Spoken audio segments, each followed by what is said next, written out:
जय श्री सीताराम जी की। निषाद राज ने भरत जी के चरणों में प्रणाम कर और स्नेह के साथ हाथ जोड़कर कहने लगे कि कुशल के मूल आपके चरणाबिंदु के दर्शन कर मैंने तीनों कालों में अपनी कुशलता पाली। हे प्रभु, अब आपकी पूर्ण कृपा से करोड़ों कुलों सहित मेरा कल्याण है।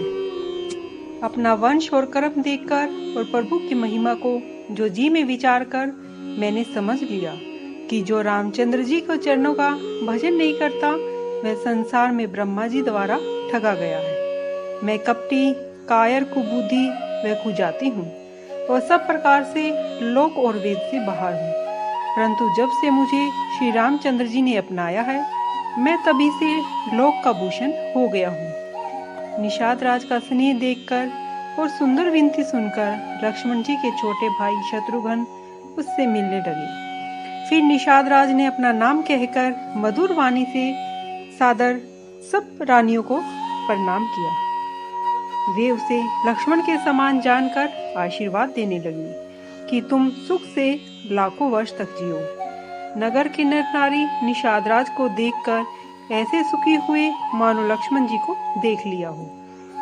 सब कहते हैं कि जीवन का लाभ तो इसी ने पाया है जिसे मंगलमय रामचंद्र जी ने भुजा पसार कर गले से लगाया है। निषाद राज अपने भाग्य की बड़ाई सुनकर आनंदित हो सबके साथ लिवाले चले। उसने सेवकों को इशारा कर दिया। वे स्वामी का रुख समझकर चले और उन्होंने ठहरने के लिए घरों में, वृक्षों के नीचे, तालाब के किनारे, बाग और बगीचों में स्थान बनवा दिए। जब रिंगवेश्वरपुर में भरत जी ने देखा तो वे प्रेम के मारे उनके अंग शिथिल हो गए। निषाद राज के कंधे पर हाथ रख के वे ऐसा शोभा दे रहे हैं मानो विनय और प्रेम शरीर धारण करके चले जा रहे हों। इस प्रकार भरत जी ने सब सेना के साथ संसार को पवित्र करने वाली गंगा जी के दर्शन किए। श्री राम घाट को प्रणाम कर उनका मन ऐसे प्रसन्न हुआ मानो रामचंद्र जी से मिल लिए हों। नगर के नर नारी प्रणाम कर रहे हैं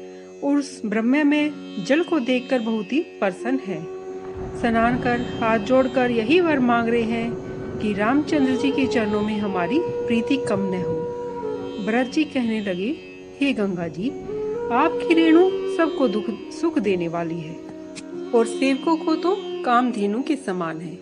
मैं हाथ जोड़कर यही वर मांगता हूँ कि श्री सीताराम जी के चरणों में मेरा स्वाभाविक स्नेह हो। इस प्रकार भरत जी स्नान कर, सब माताएं स्नान कर चुकी हैं ऐसा जानकर गुरुजी की आज्ञा पाकर सब डेरे लिवाले चले। लोगों ने जहां तहां डेरे डाल दिए।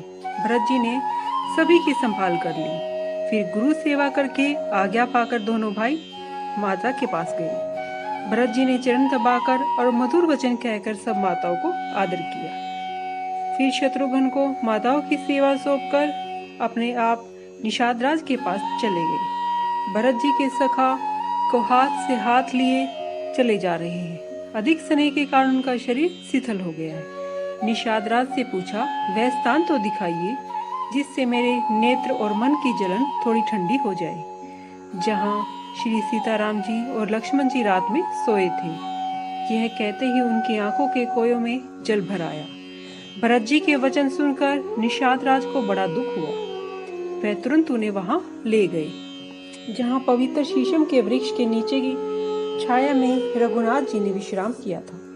भरत जी ने बड़े प्रेम से साष्टांग प्रणाम किया। फिर कुछ की सुंदर आसनी देखकर परिक्रमा करके उन्हें प्रणाम किया और चरण रेखाओं की धूल लेकर आंखों में लगाई। इस प्रकार की प्रीति अधिकता कहते नहीं बनती। सोने के 2-4 सितारे पड़े देखकर सीता जी के समान जानकर उन्हें सिर पर रख लिया। आंखों में जल भराया और मन बड़ा ही दुखित हो गया और दुखी मन से कहने लगे कि हे सखा, बोलो, यह सोने के तारे भी सीता जी के वियोग से कांतिहीन और मलिन हो गए हैं, जैसे अयोध्या के नर नारियों की छवि क्षीण हो रही है। जिन सीता जी के पिता राजा जनक जी हैं, उनकी उपमा मैं किससे कहूँ, जिनकी मुट्ठी में सब जगत के सारे भोग और योग हैं, जिनके ससुर सूर्यवंश के सूर्य राजा दशरथ जी थे, जिन्हें देखकर अमरावती के स्वामी इंद्र भी सिहाते हैं। श्री रघुनाथ जी जिनके प्राणनाथ हैं। संसार में जो बड़ा होता है वह जिनके देने से बड़प्पन होता है। उन पवित्र आत्माओं में शिरोमणि सीता जी की कुशसैया को देखकर दहल कर मेरा हृदय नहीं फटता। यह वज्र से भी अधिक कठोर है। छोटे और सलोने भाई लक्ष्मण जी याद करने योग्य है। ऐसे भाई न हुए हैं, न है, न होने वाले हैं। जो लक्ष्मण जी अयोध्या वासियों को प्यारे हैं और माता पिता के दुलारे हैं और सीताराम जी की प्राणों के प्यारे हैं। जिन लक्ष्मण जी का कोमल शरीर और सुकुमार स्वभाव है, गर्म वायु जिनके शरीर में कभी नहीं लगी, वे सब प्रकार के कष्ट वन में सह रहे हैं। यह छाती करोड़ों वज्रों का निरादर कर रही है। जय श्री सीताराम जी।